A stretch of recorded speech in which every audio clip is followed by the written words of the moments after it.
Everybody, please welcome the former Taoiseach of Ireland, Bertie Ahern. How are you, sir? Nice to see you. Thanks for coming on. This is our first show that we've done from Dublin, so we figured might as well get the guy that used to run the country on. It seems reasonable. Anything we should know while we're spending our time here? Well, just enjoy it. You're right in the heart of the city here, so Temple Bar and some nice places. And Temple Bar is crazy. Yeah, well, it's about 150,000 people. Yeah, but none of them are Irish. They're all like Dutch and Germans. Oh, well, they drunk. come in everywhere, and including yourself. Yeah, I'm weren't drunk. I'm stepping over people on the cobblestone. It's really quite old school. No, it used to be an old rundown area. One of the guys that was working with me on security detail used to do his duty around there, just drifting around, and it was the deadest place. And back in the early 80s, late 70s, it was the deadest part of Dublin. Run down, no shops, very few businesses, really only storerooms. And they were going to knock it down and build a bus station. And thankfully they didn't do that. They decided to rejuvenate it as part of a cultural part of the city, and entertainment, and there's a lot of the cultural institutes there as well now. So it's a great place, and it's been a huge success. The unemployment rate right now in Ireland is staggeringly high. 12% is a high number. Yeah. What do you do now when all of that effort has gone into it and the economy has tanked so tragically that this, while not in the same place it would have been in 1977, Ireland's in trouble? Yeah, well, we went from about 4.8 to 12.4, like that. Yeah. And that's a huge shock to the system. Construction was the biggest hit, but it's not only construction. Most sectors of the Irish economy in the last 12 months have a very dramatic unemployment, and 12% could go higher. Some of the economists say it could go 15, 16. I think that's where the top end of it would be. So it's again going to be a big task to try and resurrect the economy again in various sectors of it. When you were the Prime Minister here, the Taoiseach, you were called the People's Prime Minister. When I told someone you were coming on the show, cab drivers were telling me how they'd pick you up late at night. And I actually would say to them, what are you talking about? They'd say, oh yeah, he'd be outside late night one night. He'd send his driver home, and there he is in the middle of the street flagging a cab. And I went, when he was the Prime Minister? It's like, yeah. I went, who does that? But they said that was really important in Ireland, to be a man of the people. When you are in charge of people like you, and clearly to be a politician for as long as you have to have a relationship with the public that is, I think, unparalleled, for most jobs. But then when things start to go tough, what's it like for you when you look around and go, oh man, maybe they don't like me as much anymore? Well, I think people are intelligent. People know. That doesn't mean people aren't annoyed when they lose their jobs. Of course they are. When people are pressed hard in their mortgages, they certainly are upset. And when we had full employment, everything was great. But there's never in politics. In good times, you're blamed because they should be better.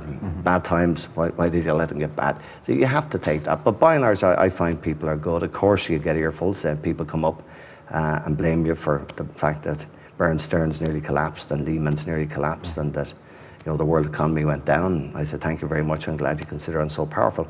But but you have to take your share of the blame, and we gladly take that. And in Ireland, because we're a small country, people literally can come up in the street and give you their views. And I don't mind that. I like that once they don't hit me. Has anybody taken a swing at you? That fella's down Temple Bar now and again, but they don't mean it. But first of all, what are you doing in Temple Bar? What time of the night is it? I love Temple Bar. Yeah, I'm sure you do. I like a beer like anybody else. But it's a close-knit community here, and it's not just me. I like to think that Irish life is different. Tony Blair and I were great friends over the years because we've been working on Northern Ireland.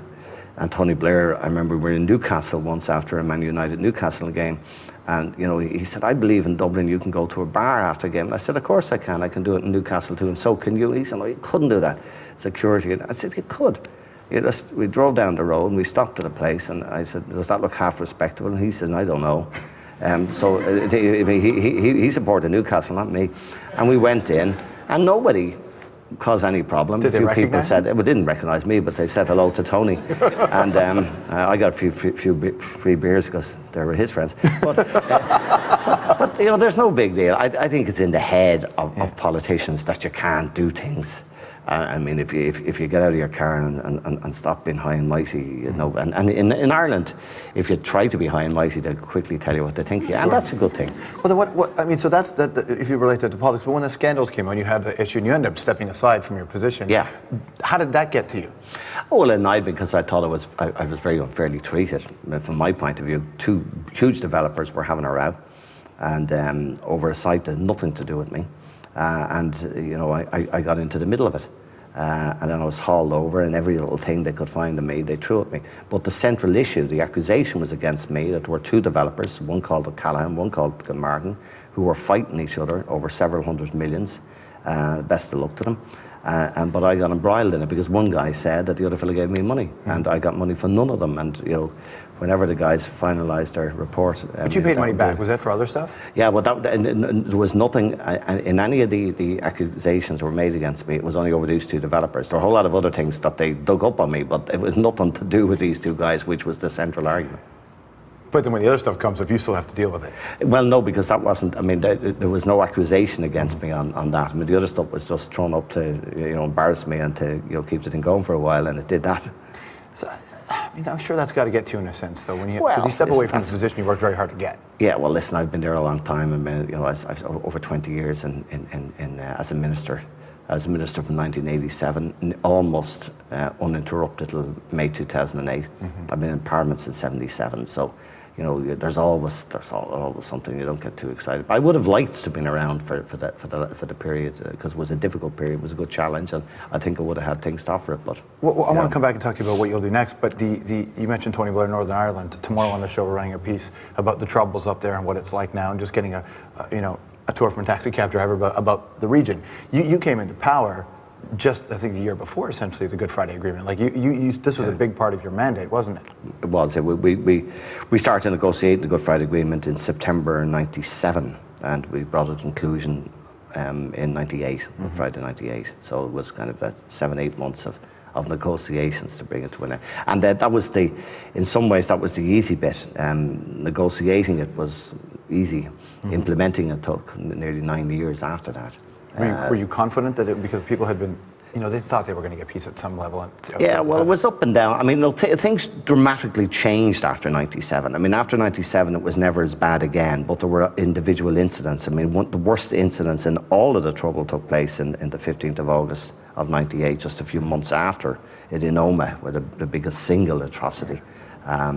And then there were other, you know, events that happened and other tragedies that happened. But I think after Good Friday Agreement, it was never as difficult again.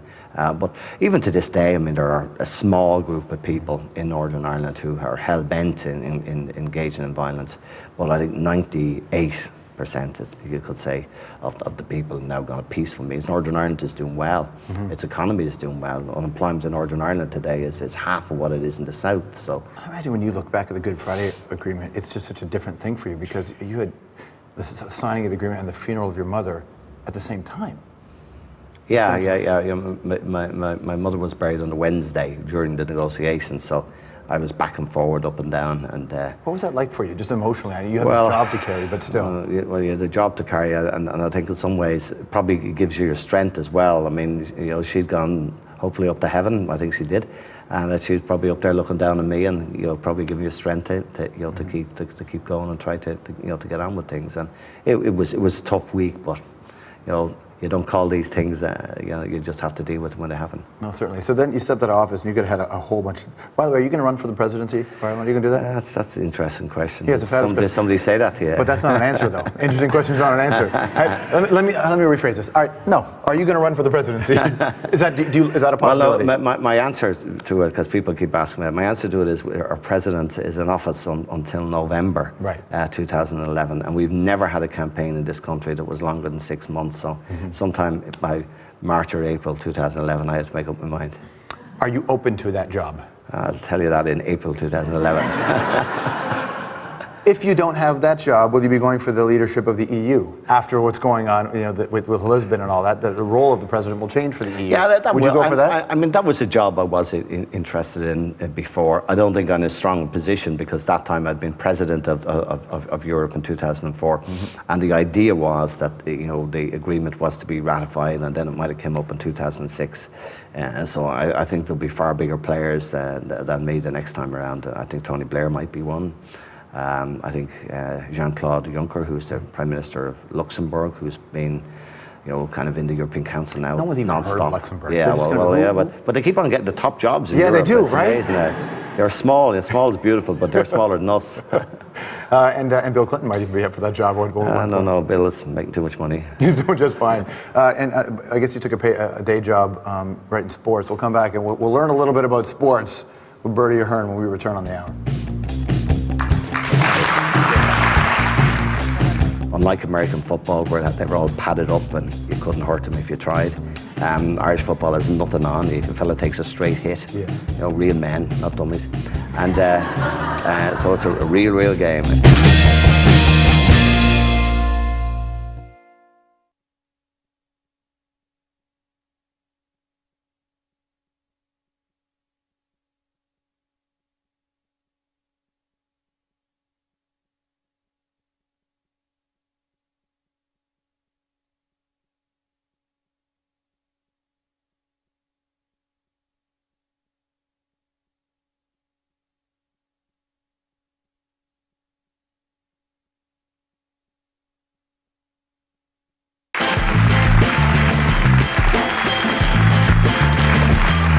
Back here on the hour with the former Prime Minister of this country, Bertie Ahern is here. People call you Bertie. No one goes by your official titles, do they? Nobody. Do you ever get pissed off and go, I'm the Prime Minister of the Tayshack? Never? No. Not even your moment? No. Who's the best Dublin band ever? Is it you two or is it Thin Lizzy? Your best band ever? Yeah, from Dublin. You too. Yeah. I mean, in the level of what they've achieved, 25 years at the top. Does it mean a lot to a country when a band, not just you two, but any country with a band that steps out? Does it mean a lot to a leader of a country when they have that kind of, presence? I think in any country, and particularly a small country, there's only a small number of people that get to the pinnacle of whatever they're in. We have a few in writers, we have a few in music, and we've a few in sport. So it's always, I think everybody automatically supports whatever.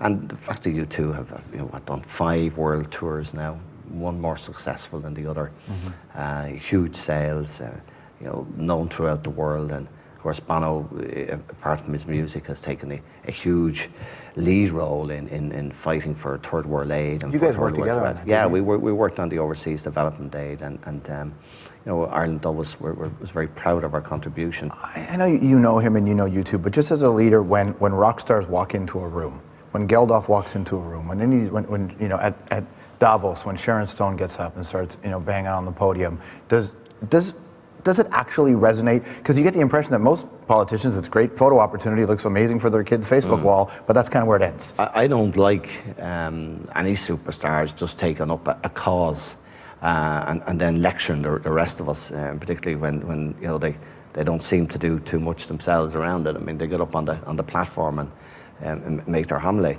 I'd be as anti that as anybody else, but Bono has consistently and Geldof alike, right? Yeah, and Geldof. They've consistently now for since about '84, Live Aid and right through the '80s, they fought this issue of hunger and third world debt, and they are quite, not quite, they are an authority on the subject. It's hard to learn about economies. The hardest thing to do in the world, though, is to become a decent sports reporter, which you became, because it's the one genre you can guarantee that your audience knows more than you, is when you get into the world of sports, and they'll let you have it. Why did you decide to become a sports writer? Well, I think I've always been hugely interested in sport. I spent all my years playing.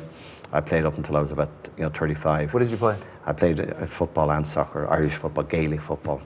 That's the soccer where you pick up the ball with your hands. No, that's Gaelic football. It's Gaelic football. That's Gaelic football. That's insane, that sport. It's a real man's game. No, I don't understand it. It's a real man's explain game. that to me. I'll explain to you. It's 15 aside. All right. And it's you can't pick up the ball. You have to kind of hook it. You can solo it on your foot. Right. It's mainly high catching, high kicking, very fast, an amateur game here. Unlike American football, where they were all padded up and you couldn't hurt them if you tried. Irish football has nothing on. A fella takes a straight hit. You know, real men, not dummies. And so it's a real game. You know, and you don't have intervals of half an hour every 5 minutes. So you play straight through. It's real football. So that's Irish football. That's Irish football, but it's hugely skillful. There you go, ladies and gentlemen, the former Prime Minister of Ireland, Bertie Ahern. Great to see you. Thank you very much. Thank